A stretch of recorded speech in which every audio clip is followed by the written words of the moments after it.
We have to start now.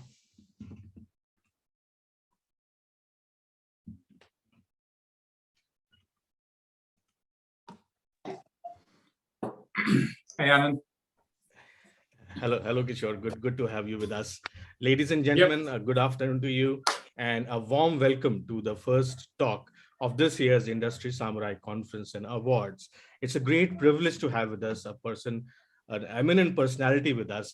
But before I introduce him to you, before I have the pleasure of introducing him to you, let me share with you today's topic and a little bit of the background of what we're going to talk about. The topic of the discussion is green tech in aviation. And as you would have guessed, the larger issue here is climate change. The Conference of the Parties, also popularly known as the COP21 agreement, also known as the Paris Agreement, in 2015 set the ambitious aim of preventing global temperatures from rising 1.5 degrees Celsius above pre-industrial levels. At this year's conference in Egypt, signatories affirmed the pledge. Globally, and now let me tell you about how the different sectors share have this ominous contribution to the issue of climate change. The transportation sector is one of the biggest contributors at 16%, within which road transport accounts for the most part at 12%, followed by aviation, which is slightly under 1.9%, and shipping, which is 1.7%. Now, aviation's post-pandemic fast growth makes it a sector under focus for the adoption of green technologies and innovation. We are fortunate to have with us a personality who is a business leader in the aviation sector. He's from Rolls-Royce, whose leadership in aircraft engines and power systems puts the company in the pilot seat in the industry's sustainability journey. On its part, Rolls-Royce has not only made sustainability integral to its vision, it has also backed its commitment to the decarbonization of its key markets. The recent launch of EasyJet, the world's first hydrogen-powered engine, the pioneering of the world's fastest all-electric planes, and the recent collaboration with Neste, the largest SAF producer. SAF stands for Sustainability Aviation Fuel. All these steps and moves testify to the company's resolve to meet the sustainability goals. Now it is an honor to introduce our speaker to you. It is a privilege to have with us Mr. Kishore Jayaraman, OBE, the president of Rolls-Royce, India and South Asia. In his current role, Kishore has been instrumental in driving strategic focus and significant expansion across the company's civil aerospace, defense, and power systems businesses. Prior to joining the company, Kishore had diverse leadership roles across markets at GE for 23 years. Now, you must have noticed, ladies and gentlemen, that I used the abbreviation OBE in my opening introduction when I mentioned Mr. Jayaraman's name. OBE stands for the Officer of the Order of the British Empire, a British Order of Knighthood. In May this year, Kishore was awarded an honorary Officer of the Order of the British Empire by Her Majesty Queen Elizabeth II.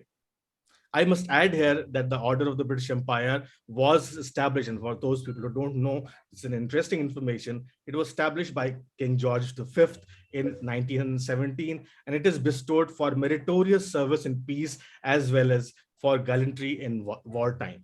Kishore received this award for his services to international trade and investment with a key focus on promotion of India-UK trade.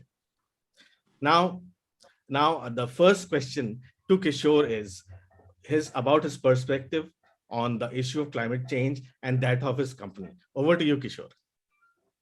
Thank you very much, Anand. That's a very kind introduction. It's a pleasure to be here with you all. And there is no topic that's close to my heart as sustainability is today. Not only because of this session, but I mean today in the sense of in these times. I think we're all in a journey. And I think if you look at centuries of evolution, you'll find that there's always something or the other that innovation comes about. And there is a disruption that happens. But there is a struggle between evolution and revolution. And I think when we look at it today, we are in a phase where we are trying to forget fossil fuels and we are trying to see how do we live in a better climate, in a better world, in a greener world. And And I think it is for the right reasons. It is occupying mind space for a lot of not just industry leaders, but lots of people in government, lots of people in public, lots of people in academia. It not only provides a great opportunity for the future in terms of technology and innovation and jobs, but it also provides a platform where we will all live better. And on that note, I think UN Charter for Net Zero, I think, was taken very seriously by our company at Rolls-Royce. And we strongly believe that we have a huge role to play in this.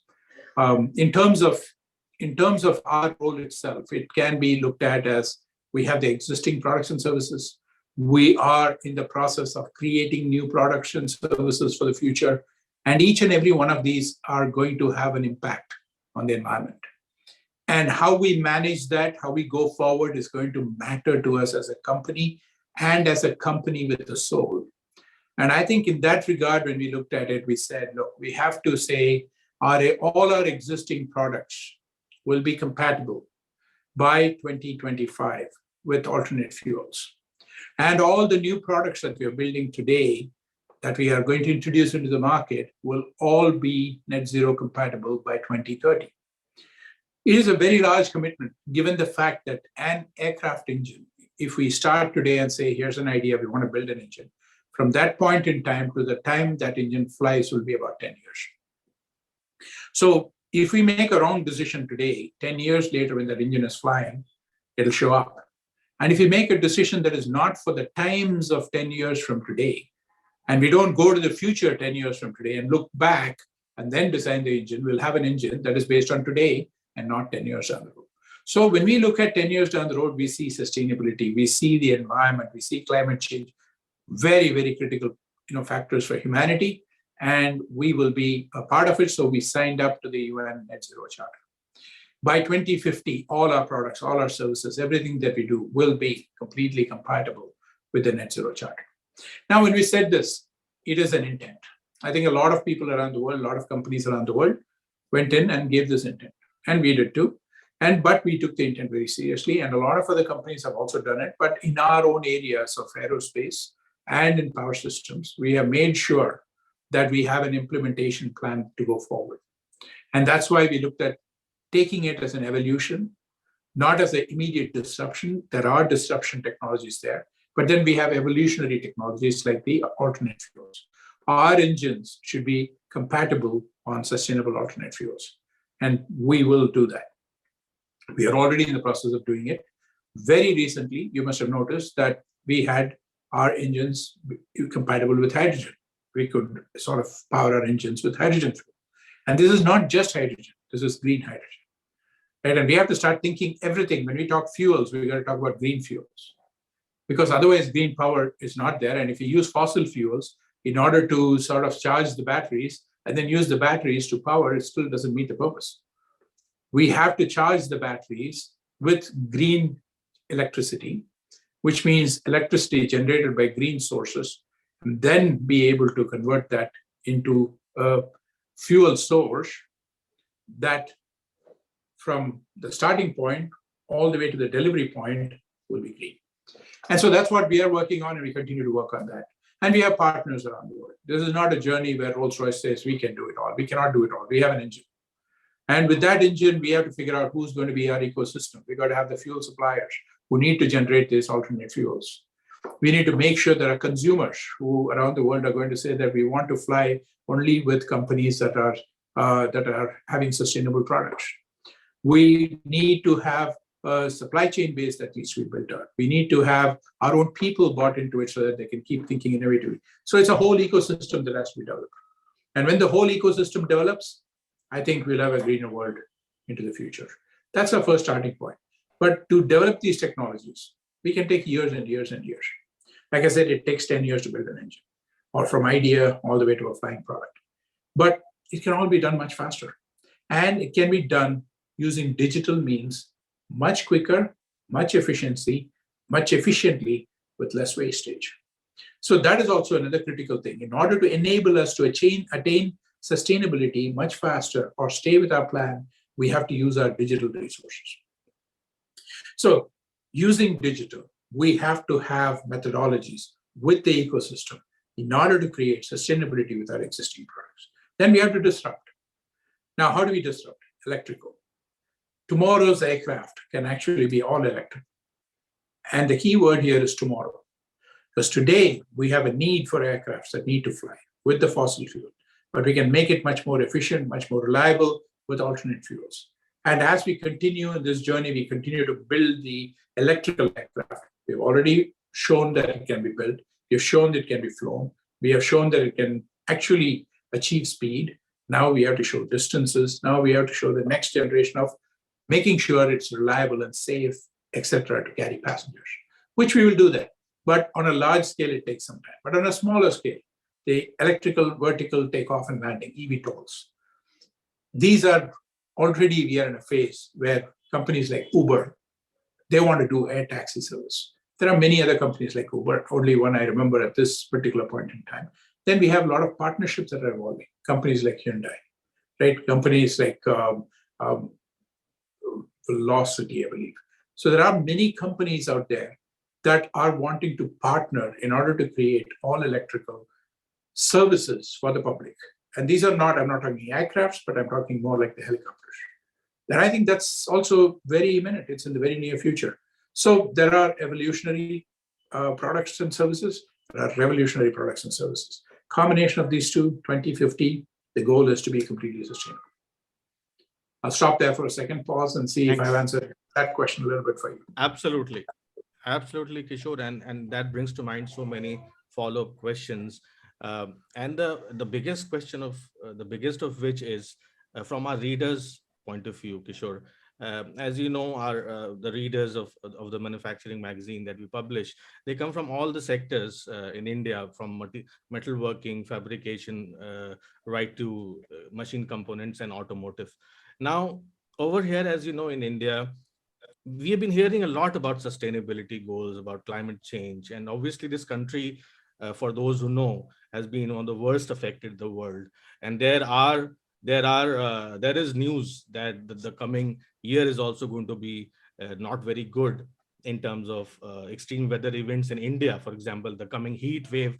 Just yesterday, there was this news article about the heat wave, which is going to surpass the survivability limit of humans. But at the same time, there are so many challenges in the industry after the pandemic. Our largest industry, the largest customer for our readers, for example, is the automobile industry. Now that has also suffered. The aviation industry also did not do very well. Now my question to you is, and you've been a prolific writer and speaker, particularly about this topic for a long time. So my question is that why should a worker, a manager, an engineer in India, who's facing so many challenges on the ground in terms of growth, in terms of the post-pandemic demand uncertainty, why should he or she care about the sustainability issue? Very good question. It's a very tall question there, Anand. But look, I mean, when we look at, I think it's in one way, the pandemic becomes a very good example. Now, when you look at the pandemic, right, we all thought that we have beaten all the viruses, all the bacteria, nothing can touch us. But if you can rewind back to 2020 February, everybody was flying around the world, not a care in the world. Then come around March 20th, you see, India shutting down for the first time, saying Sunday will be a full day of almost a curfew state. And then from Monday onwards, we were all sitting in our houses for about 2 months. And we were all struggling to figure out what really happened. And by the time we could realize what was happening, people were losing lives and, families were in distraught, hospitals were full. It became a burning platform. And the reason for that is because of many different reasons. But as human beings, we tend to become complacent quickly. We tend to assume we are invincible, and we tend to assume that the worst will never happen. But now you look at that experience and we say tomorrow, if climate change is not being addressed, there will be a day where there will be a burning platform. Now we have two choices. We can either go in there and we can say that, sure, I'll wait for the burning platform. Look at what we did at COVID. We created vaccines, we survived, we all battled through it. So that was a very reactive, sort of an approach. But knowing what we know and knowing that burning platforms always exist, black swan events always happen, no, do we really want to, sort of put ourselves in a position where we say someday we have a huge issue because of climate change, and today we know that such a thing can happen, and do we want to go to that day and say that I wish I had done something different previously? This is the reason. If this message, individuals as human beings can take it, I think then it's a very simple answer to that. We'll all have to get together and all try to figure out what contribution we can make as an individual in order to make all this work. And it is not going, it is a humanity issue. This is not a single country issue. This is not a single person issue. It is a humanity survival issue at the end of the day. And if you look at it from that lens, we will see that it's a very simple thing. We have only one way forward, and that is to figure out an answer. And to figure out the answer, then we start collaborating. We know that we are not going to all achieve it individually. We're going to waste time individually. Why not all get together? Collective minds, just like what we did during COVID times, collective minds shared between all the governments, political support, economic support, and human support, figure out what the technology requirements would be, what the innovation needs would be, what the skill sets desired would be. The solving the problem is not very hard once we understand what we want to do, once there is a purpose to what we want to achieve here. And I think, to me, we will face that day, and we better start working towards it today. And I think that is the way I think as an individual. And I can say this with full confidence, that's the way we at Rolls-Royce think. And I can say that I hope that everybody in the world thinks this way. Well, I'm so glad to hear these views from you, Kishore, and not only because they're coming from a business leader of your stature, but also because they represent the views of the aviation sector that pioneers technologies which are then used in other industries. And that is where my next question comes from, is that the aviation industry's share in the overall GHG emission is minuscule in a relative sense. It's about under 2%. But at the same time, the role is huge in how the technologies are pioneered. And that brings to mind, Kishore, something interesting that I recently worked on, is the aviation sector's role in the space sector. All the technologies, the rockets and everything that we see today came basically essentially from the wartime technology of the aviation sector, everything that we see today. And from that context, I want to ask you, Kishore, that how do you see the role of the aviation sector in the overall addressing of this thing, in terms of technology, in terms of initiatives, in terms of putting the right talent on the path to solving this, Kishore? Yeah, Anand, I think transport sector, aviation is one part of the transport sector, and has a huge role to play in climate change. And as you rightly said, the automotive sector is already moving in that direction, and they are creating hybrid cars, electric cars, and the journey has been no different than the aviation side. And then the ecosystem around it has to be built. And in order to build that ecosystem, yes, there's going to be support required in many different forms. Just like if you take what the automotive industry is doing today, it has to be done in the aviation sector as well. But it is only going to be about 100 times more complicated. And I always say this, between the automotive sector and the aerospace sector, the only difference is when a car goes bad, it can be parked on the side of the road. When an aircraft engine fails, there's no parking spot up there. So I think really whatever we do, whatever we are to achieve, we have to really achieve it within the box, a very, very, very small box, which tells us about the safety of people, about the resilience of the products and services we build within that box. And if we go outside the box, it will create complications that we don't want. And so given that situation, it becomes that much harder to get it done. But nothing is impossible. If we want to do it, we will do it. And we never thought about flying an electric aircraft about 5 or 10 years back. But then we were able to develop that product very quickly and make it take off very quickly. It is not like it will take years and years, 25 years, 30 years. It took 100 years before the Wright brothers, or 19 centuries before the Wright brothers actually flew. And then it took us hardly a century before which we were all kinds of aircrafts, all kinds of fuels, all kinds of aircrafts flying in the air, carrying more than 500 plus passengers on the 308 Airbus 380. So it's like, it's something once we know there'll be a tipping point and it'll start moving very fast. And I think the aviation sector has a huge role to play, because there is the need for people to move from point A to point B is tremendous these days, whether it be for leisure or for business.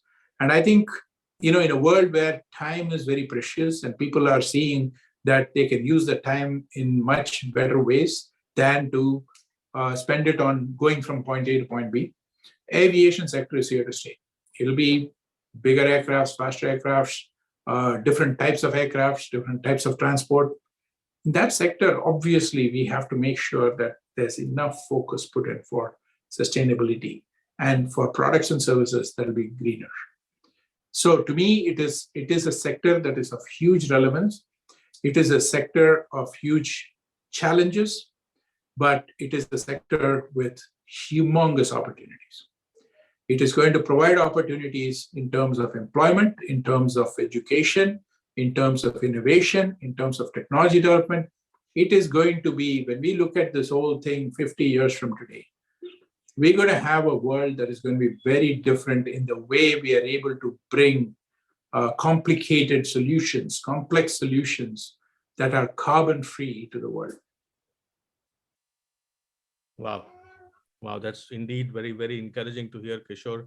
Now, a related question on technology is that in India, particularly, we are still experimenting and thinking about using different technologies in the automotive sector. For example, the electric vehicles have kind of taken off, but not in the way as they have in other parts of the world. For example, over here, as you know, there are more two-wheelers and three-wheelers using the technology than four-wheelers.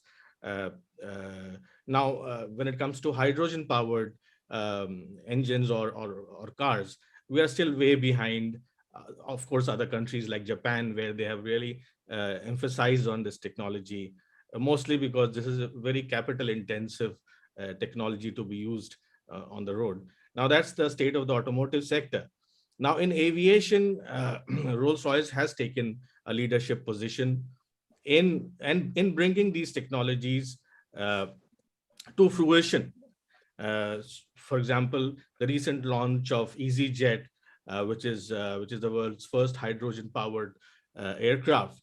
Now, these things are already there, and I want to ask this: that what are the different technologies of powering engines, of propulsion systems, and other systems that Rolls-Royce has taken an initiative in that are going to play a role in sustainability? If you could tell us that, and what would you personally bet your money on? Well, I think I'll stay with the first part of, in terms of products and services, when you look at it, we have the aviation sector, the aerospace sector, and the aerospace sector goes into civil aerospace and defense. And in the civil aerospace side, we are already, like we talked about so far, about sustainable alternate fuels. And then we are looking at probably electric as a primary source for powering the aircraft. So those are there on the aircraft side.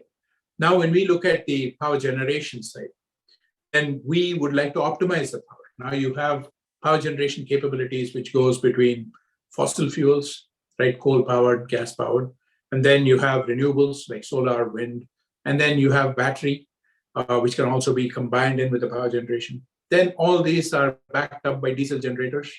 So you have all these different fuel sources and you have all these different methods of power generation. But how do we make sure that we are optimizing all this usage? It might be it's cost optimization on one side, but it is also about optimizing for sustainability on the other side. The more I can leverage solar power, then the more I probably am turning green. But then if I want to have other sources, if I have fossil fuels and I don't have a choice because there's no sun, then can I store this? Can I store this solar power in some form into a battery? Can I use the battery? If I use the battery, what are the environmental concerns with the battery? These are thinkings that needs to happen, but these can be sort of, put in an island, in different islands, called as microgrids. And the microgrid can be as simple as the office that I'm sitting in right now, to probably a whole ship, to a whole data center, to a whole apartment building, to a whole city. There are many different things. And India, if I looked at it about 10 years, 15 years back when I was in the power sector, I'll say that we were talking about smart grids.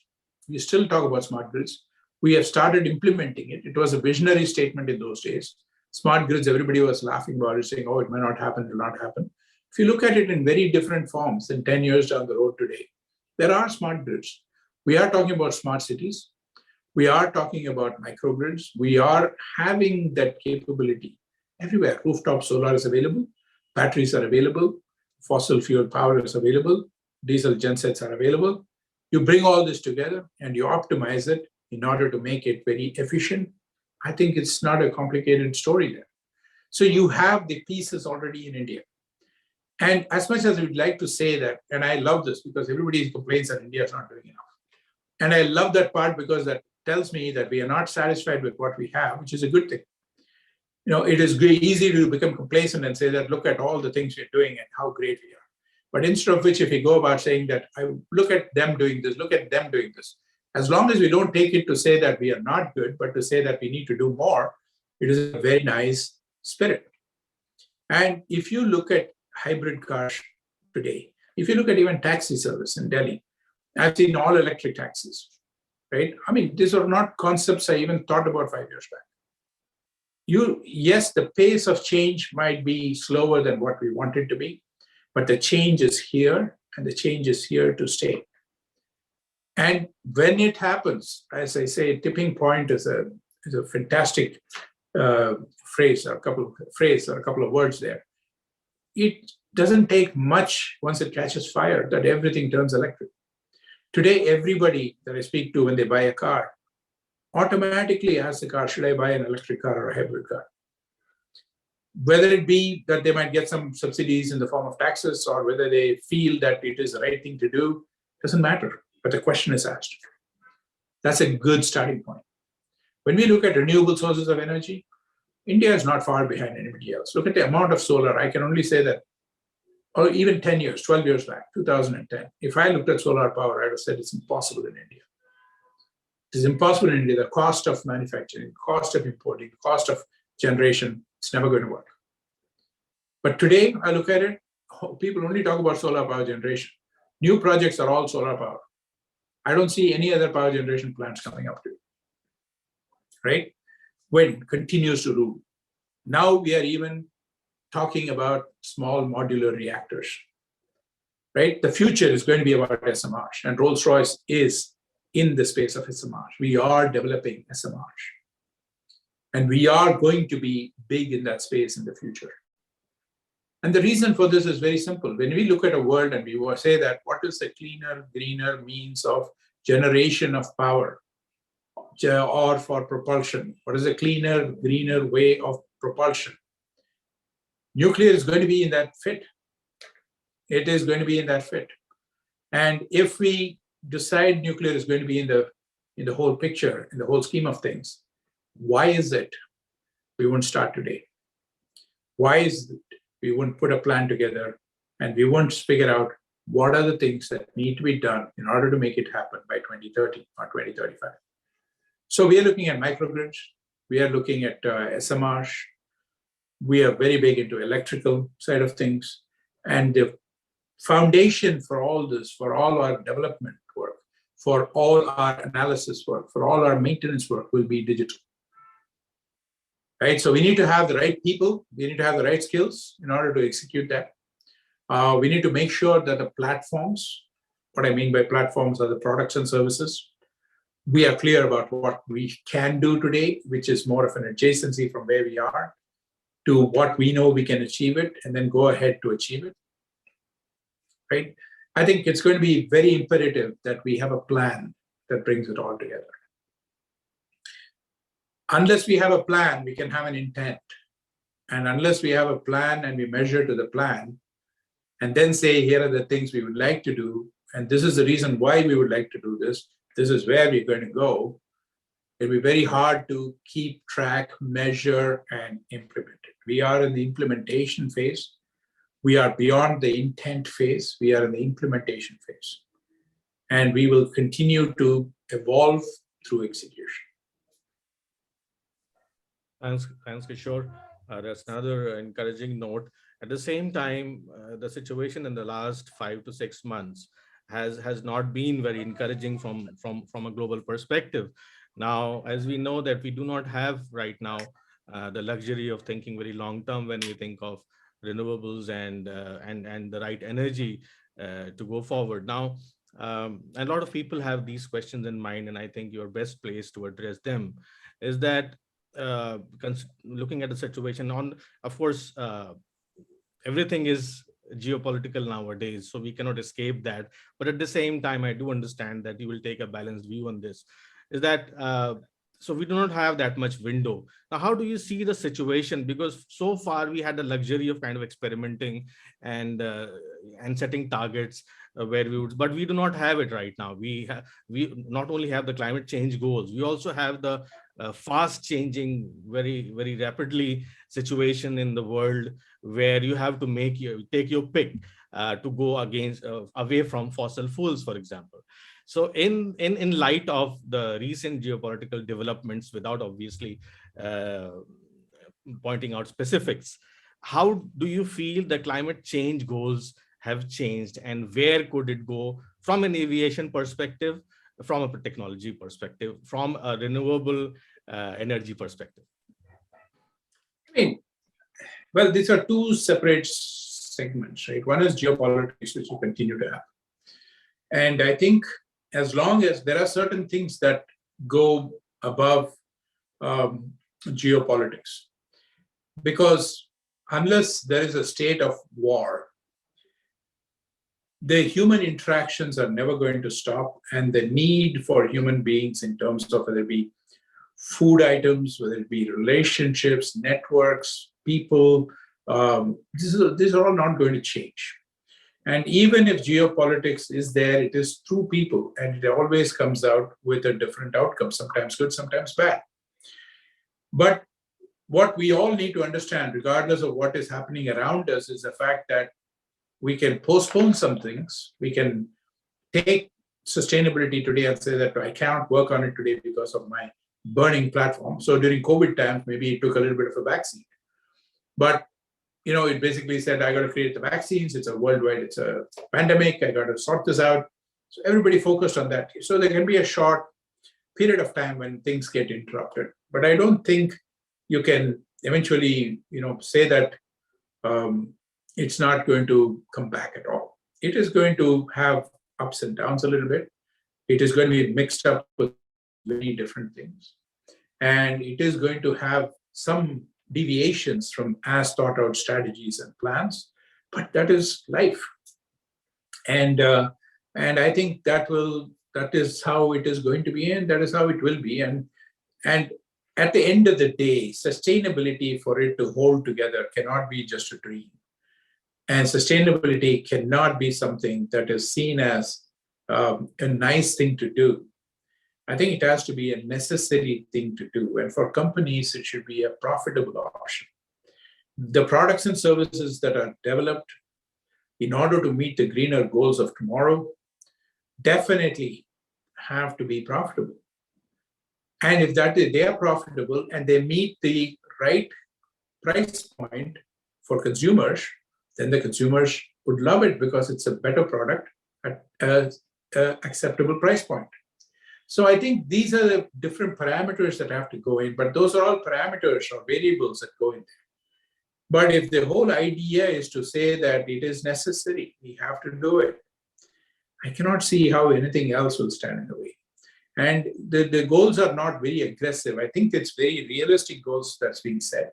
And I think, if anything, the way I look at it, I am almost willing to bet that all those goals will be achieved much ahead of the projected timelines. But there are, just like we are human beings, and I think even if it is aggressively pursued. We are not happy about the pace of the pursuit, which is fine, which is keeps us on our toes, which is very good. We should do that. But we should not forget that we are already on the journey. The train has left the station. Yes, there might be some unplanned stops, but we will reach our destination. Great, great. And we have started to get some questions from the audience. And I would like to inform the audience also that we have Mr. Jayaraman with us until 5 p.m. So please share your questions, as many as you have. And this is being broadcast live. This is being live streamed on Twitter, LinkedIn, as well as YouTube. You can check our LinkedIn page for all the details and share that with your colleagues. Now, I'm not letting go of Kishore myself as far as asking questions is concerned. Before I put forward the audience questions, I have got couple of them for my editorial requirement. Right. So one obviously is that, see, the industrial ecosystem in India, especially in and around Bangalore, was kind of fortunate to be in close proximity with some of the best aviation aerospace companies in the world, including your company, sir. And you have a joint venture with one of our biggest and most reputed aviation company, public sector company. Now the question is, sir, that that really helped us a lot. That really helped the industry a lot, especially when the automotive industry was going through a churn. Then our suppliers, manufacturers, SMEs, they kind of transitioned their assembly lines, their factories, in order to be able to cater to the aviation and the aerospace industry. That was a big help. In terms of talent also, a lot of engineers who are there in Bangalore and surrounding areas, they got into the sector. They have an aspiration to be in the sector, sir. So my question is that what is your advice to the SMEs, the suppliers who are listening in what direction the aviation industry is going to take from a sustainability perspective? For example, traffic management is a big area. New material is a big area for lighter aircrafts, for example. So if there is somebody who wants to get into this space or who wants to increase their presence in this space, how would sustainability affect our future goals in terms of industrial opportunities? I hope I was able to convey that. Yeah, I think I understand it. If I don't answer the question properly, we can always try again. What are the opportunity areas, sir, in light of sustainability being a major issue in aviation? Understood. Yes. I mean, when I look at it, there's always the stick and the carrot approach, right? So the carrot approach has been that we'll basically talk to people, communicate, collaborate, want to do more, let's do this. And then when the time comes, when things are getting harder and harder and harder, we'll start looking at the stick approach. Simple example is that the pollution in Delhi. Every winter we come to, the air gets polluted, people start having health problems, and immediately there is action taken by government, local bodies, people themselves in trying to figure out how do we live better. And sometimes it is like telling people, okay, we need to make sure that you are able to do this, you're able to do this and that, but when nobody listens to it, then the rules are brought in. There was an odd even scheme that came about, and today there's a scheme of no cars below BS6 can actually fly on the roads. So these are things that are coming about because people are not listening to things. Now, in the field of sustainability, it is similar. I think at some point in time, what will happen is there will be rules and regulations that will keep coming in. And those rules and regulations will continue to get tighter and tighter and tighter. And in the power generation field, in diesel generators, if we have seen, there's a CPCB 4+ ruling that has come about. And what it basically does is any of the diesel backup gensets or diesel's power gensets, they have a certain amount of emission norms which have become tighter than before. And so the engine exhaust gases have to be appropriately treated, or the engine itself has to be made more sort of tighter on emissions. So these are all, it is not, we have to see that there's things that are going to come to us. Whether we are an SME or we are a large company, I think these are all things that are going to impact every and any one of our products and services.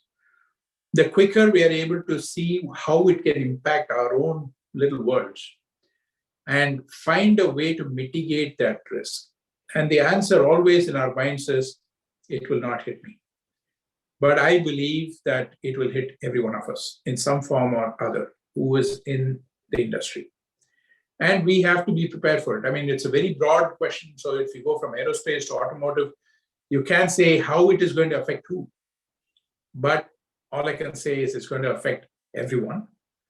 And the companies that are able to look at it and say, if it affects me these different ways, here are my mitigation plans. And here is what my products and services should look like. Here is how my operations should look like. And if you're able to put that plan together and you're able to implement it quickly, some can be implemented very quick, some might take time. If we start ourselves in the journey, we might be better off at the end. The thing is that everybody is going to get to that point. I don't think there is going to be an option. And the sooner we get there, the better it is for all of us. The sooner we plan for it and prepare for it, the better off we will be. And it might just end up being an evolution if it is a plan. It will end up being a disruption if it's a reaction. So before I take up an audience question, one last question from me, sir, is that in one of your columns for a magazine, for a business magazine, you wrote that leadership is about empowerment. That is the true leadership when you empower people. And I also saw a comment of somebody on that page where you had written this, where your article was published, that I had, and this person had said, anonymous person, that I had the privilege of working with Kishore, and he truly walks the talk when he talks about emotional leadership. And that was a rare thing for me to see in the age of trolling. So that something that has stayed with me. So the question is that about leadership in today's challenging times. How do you see business leadership? What do you think are its primary roles? Well, I think leadership has not changed a whole lot. I think there are certain fundamentals of leadership, and some of it is to make sure that you're able to learn from the history. History is a good place to begin to say, I don't mean history of, the history of the countries. I mean the history of your own business or your own experience. And to say that based on the history and experiences, what is it that I can learn and adapt myself to? And the second thing is the present. You always have to look at the present and see what is the need of the hour. And definitely we should allocate some time to say what the future holds. And if you're not able to look at what the present situation is by learning from the past, I think our ability to control the future, sort of gets smaller and smaller. But the key word here is control, because there's really no control when it comes to leadership. And control is a luxury in the world of true leadership, is what I completely believe. Because we cannot be an expert in all areas. We have experts who are all collaborating together in an organization for the betterment for the organization. And all those people have expertise in domain. All those people have ability to work as a team.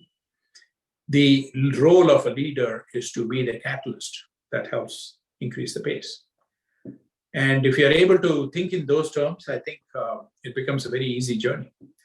And I've been lucky, and I've been very lucky. I've had great people work with me, for me, and I work for great bosses. And I continue to work for great bosses. So, it can be a lot simpler. In some ways, I ask myself the question, is it luck? Or is it collaborative efforts? Or is it the adaptive abilities? Or is it something else? Bottom line is very much this. As long as we know that we are humans, as long as we know the ground beneath our feet, and we're able to stand firmly every single morning, I think it will be a great day. Thanks, Kishore. Now, the next very quick question and the final question from my side is that, which is pertinent to my experience also, is that you are known to be a champion of diversity in STEM fields. That's a very interesting and a very noble goal as far as my point of view goes. Now, the question is that I have personally seen that women and girls are really interested in lending a hand in contributing to addressing the larger issue of climate change. And I know of many girls who wanted to become doctors, which are the traditional goals in India, for example. But they veered to, not weird, but they wanted to do environmental science instead of an MBBS, and there are a host of examples. I thought it was because of young activists like Miss Thurnberg who has entered the field, but it was larger than that. So a lot of girls in this field want to really shoulder this cause. So what is your advice to girls who are entering this field, from a STEM perspective also, and from a climate change perspective? What is it that they can do in the coming years to address this? I think pursue your passion. And if you're really passionate about the environment and the climate change, then pursue it with all your heart. And I think it's perfect. If you're really a person who wants to go into technology, STEM related activities, fantastic. It doesn't mean that we cannot do it in the realm of technology, the needs of the climate change and the sustainability. I think all these are interlinked. And I think, first of all, what is very important is to do what one likes. And then weave that to say, how is it that the field that they are in can really help the sustainability initiatives? And it doesn't matter whether you're a doctor, you're a chartered accountant, you're a lawyer, you're a pharmacist, you're a construction worker. It does not matter, because all of us have the ability and all of us have the need to make the change. And I think we have to just gain the knowledge in our domains and make sure that the knowledge that we are gathering is gathered with sustainability as one part of it. As long as we can get that level of cognizance of the subject, I think we have won 60-70% of the battle. And I think, for us, STEM is very important. We are an industrial technology company. So for us, STEM is extremely important. But when we looked at it, when we tried to hire, we found out it is very hard to find a lot of women and girl students in the STEM areas. And so in order to make sure that we are truly wanting to be a very diverse organization, we have to show that we want to also combine that with our STEM needs and our expertise with the diversity needs and how we will bring these two together. We started all these programs, which will be STEM initiatives for women. And it has been a very good success for us here in India. We wish we can scale it up and we can do much more than what we do today. And we always aspire to keep doing more in that area. But the response so far that we've gotten over the last 10 years that we've been doing this has been phenomenal. And we go from every year, we build it from strength to strength. And I think every year, Gayatri, our head of communications, she makes it, she's very passionate about it. And I think that kind of helps us a lot because she's passionate about it. The need exists. There are people who appreciate it. So it just becomes a very easy thing for Rolls-Royce to be that catalyst in this environment. And I believe that tomorrow in the world of sustainability, diversity will play a very key role. And it should always be front and center in what we do, just like sustainability is, diversity has to be. Great. That's really encouraging to hear, because our industry has one of the lowest participation of women in the world, and it's really great to hear from an industry leader, sir. So I'll take up the first question, and Mr. Alok Nayak.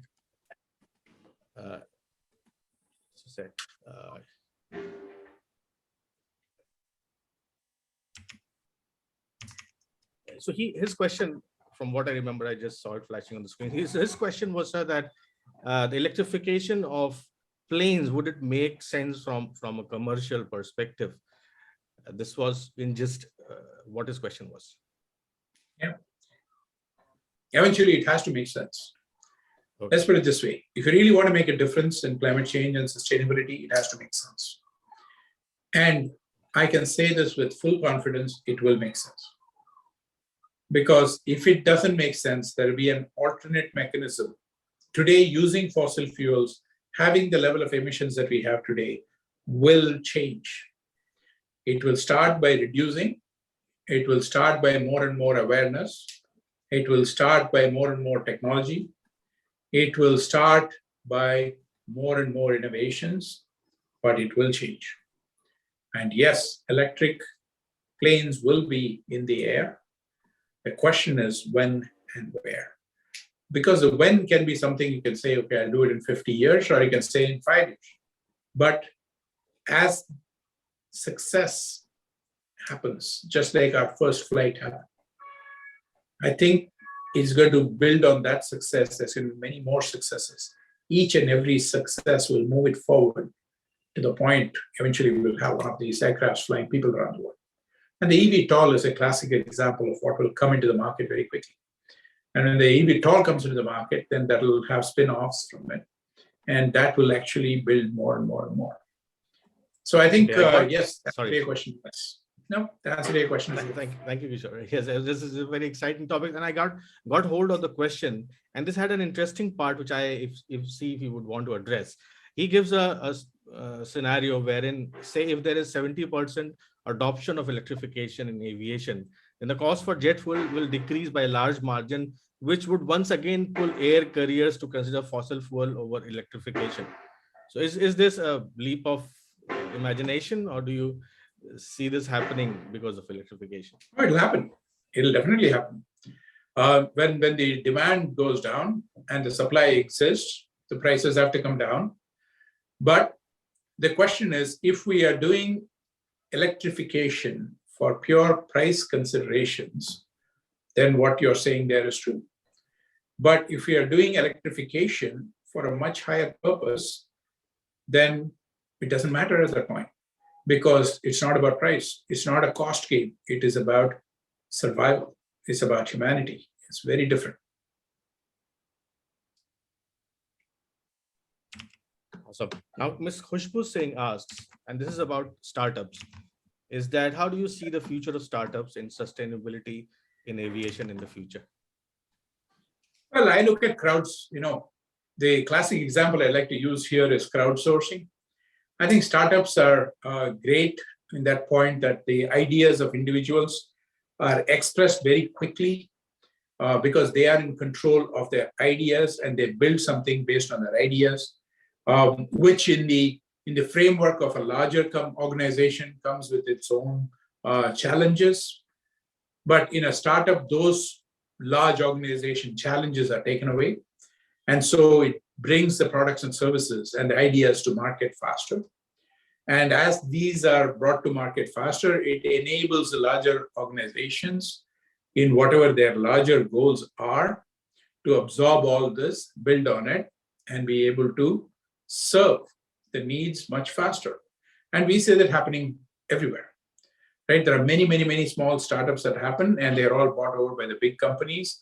The initial investors are there, and then they move on. The big investors come in, the big organizations take over. So yes, startups is definitely going to be an integral part of this whole evolution. But it has to be an idea, and it has to be a product and service that will happen at pace, will happen in a way that the larger organizations don't have the capability to do it. If multiple people are doing it, then it means it has to come to market fast. If only one person has the idea, then it should be shown that the idea works. So there are challenges, but it's a little different set of challenges. And for organizations to grow, I think it is going to be that large organizations, startups, they all already are together. They'll get even more integrated, I believe. We have just two more questions. We have many more questions, but I'll just put forth two.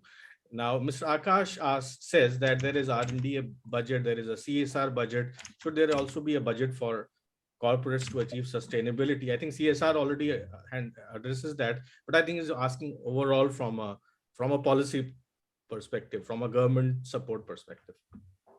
Should the corporates be impelled to work in this direction? Even if you force people, right? I mean, I think the best way that these things work will be in the form of subsidies, then that's a carrot approach, than in the form of a stick approach. If there are mandates on corporates, some of the corporations can actually meet the mandates and some of them cannot meet the mandates. So you're basically in a situation where it becomes a very untenable. But if you look at a subsidy and you say, if you are developing this particular product that's more environmentally friendly, then you get these benefits. I think that carrot approach might work much better than to work the approach of the stick, which is to say you're mandated to this. There will be a time, like what happens in Delhi when the pollution gets really high, there are mandates that come about. And I think there will be a time, if we don't see enough progress, that there will be mandates that will come about for existing products and services to continue to exist.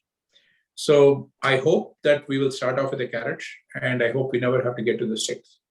But eventually, we will use any of these means to get to where we need to get to. Wonderful. Now, I think this is a great question to round this off with. And Mr. Magesh, who's the founder of Data Mentor, asks, do you see air taxis flying in Indian cities? And if so, by when? Answer is yes. I don't have a crystal ball to tell you by when.